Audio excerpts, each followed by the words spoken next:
Hello. അപ്പോൾ നീണ്ട ഒരു ഗ്യാപ്പിന് ശേഷം നമ്മൾ ഇന്നാണ് നമ്മുടെ വീഡിയോ ഒന്ന് അപ്ലോഡ് ചെയ്യുന്നത്.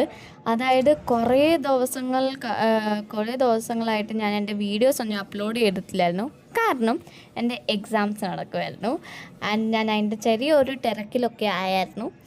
പക്ഷേ ഇപ്പോൾ എൻ്റെ സമ്മർ വെക്കേഷൻസൊക്കെ സ്റ്റാർട്ടായിട്ടുണ്ട് ആൻഡ് ഞാൻ എൻ്റെ മാക്സിമം ട്രൈ ചെയ്യുന്നതായിരിക്കും ഡെയിലി വീഡിയോസ് അപ്ലോഡ് ചെയ്യാൻ വേണ്ടിയിട്ട്. പിന്നെ ഉണ്ടല്ലോ, ഞാനിങ്ങനെ ഒരു പ്ലാൻ ചെയ്യുമായിരുന്നു, നമുക്കൊരു സീരീസ് പോലെ തുടങ്ങിയാലോ, like what to do in a boring day. അതാണ് സീരീസിൻ്റെ ഒരു പേര്. അപ്പോൾ നിങ്ങൾ കമൻറ്റ് ചെയ്യാൻ മറക്കണ്ട നിങ്ങളുടെ അഭിപ്രായങ്ങൾ. അതിൻ്റെ അനുസരിച്ച് എനിക്ക് ഒരു മാക്സിമം കമൻറ്റ് കിട്ടിയെങ്കിൽ ഞാൻ എന്തായാലും ഉറപ്പായിട്ടും ഞാൻ ആ സീരീസ് തുടങ്ങുന്നതായിരിക്കും. സോ നിങ്ങൾ കമൻറ്റ് ചെയ്യാൻ മറക്കണ്ട. പിന്നെ ഇന്നൊന്നുമില്ലായിരുന്നു, ജസ്റ്റ് ഒരു നോർമൽ ഡേ ആയിരുന്നു ഇന്നത്തെ. സോ എന്തായാലും ഇന്നത്തേക്ക് എത്തിയേ ഉള്ളൂ. ഇനി നമുക്ക് അടുത്ത വീഡിയോയിലേക്ക് കാണാം ആൻഡ് കമൻറ്റ് ചെയ്യാൻ നിങ്ങൾ മറക്കല്ലേ. So by.